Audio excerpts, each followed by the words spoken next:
It is official. California is a sanctuary state. State and local police will be limited in what they can ask about immigration status now. Governor Jerry Brown says it's to protect illegal immigrants living in the shadows of society. But acting ICE Director Thomas Homan says it's putting politics above public safety. And he is vowing to double the number of immigration and customs enforcement agents patrolling the newly declared sanctuary state. There's no sanctuary from federal law enforcement. California better hold on tight. They're about to see a lot more special agents, a lot more deportation officers in the state of California. If the politicians in California don't want to protect their communities, then ICE will. Well, the Trump administration talking tough on California's new immigration policy. But what about the hundreds of thousands of so-called dreamers, young immigrants whose legal status is unclear?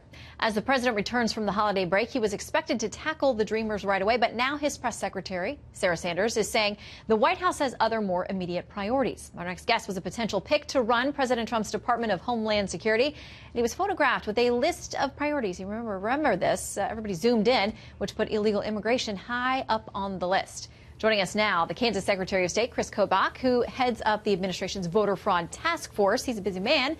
Good to see you tonight, Mr. Secretary. Great to be with you, too.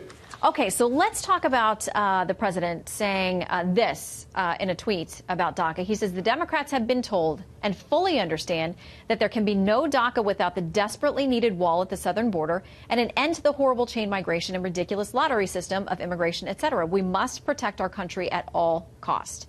You know, the Democrats have said, funding for a complete wall is just absolutely a no-go. So are we going to be at an impasse? Where do we go from here? Well, it appears that we are. At least I hope that we are. I hope that President Trump not only says, let's back up. DACA is bad policy. It's going to hurt those 800,000 illegal aliens are in their 20s and 30s. They're not kids. And they're competing for jobs with Americans who in that age group are facing 9% unemployment, 19% underemployment. So we're going to be taking Americans out of jobs and giving those jobs to DACA recipients effectively. And it's going to cause a surge in illegal immigration. So what would President Trump be willing to take that hit, that bad policy that's also going to anger his base? What would he be willing to get for that? What is he going to demand? And I think he has to demand more than just the RAISE Act, which is the end to chain migration, and more than just the border wall. He'd have to demand E-Verify mandatory nationwide as well to make sure that this new surge of illegal aliens, which will come in, there's no question. If we grant an amnesty, they will come in.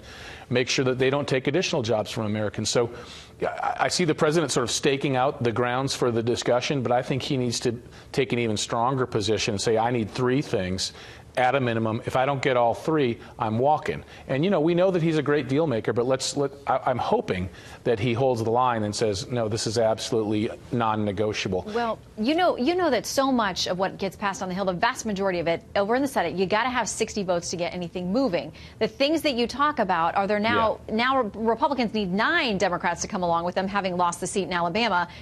Which 9 would go and vote for those things? That's the great question, which is why I think an impasse is the most likely outcome.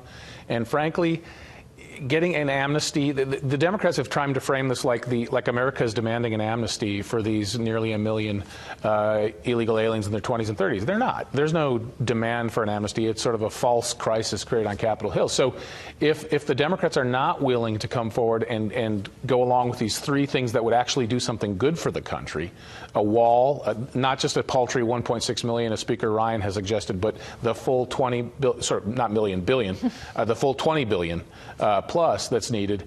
If we don't have that and E-Verify and an end to chain migration, then it's not even worth talking about granting an amnesty because that's bad policy. Well, you know that the Democrats are pointing to the people who are success stories, who were brought here as children through no fault of their own. Nancy Pelosi, the House Minority Leader, tweeting out about a young man named Fernando. She says he was brought to the U.S. when he was 9 years old. He's been an AP scholar, received the IB diploma, an achievement award in foreign language for French, graduated cum laude from Santa Clara University with a double major in biology and French. He is undocumented. She went on to say he's in his 3rd year of medical school now and researching important new diseases.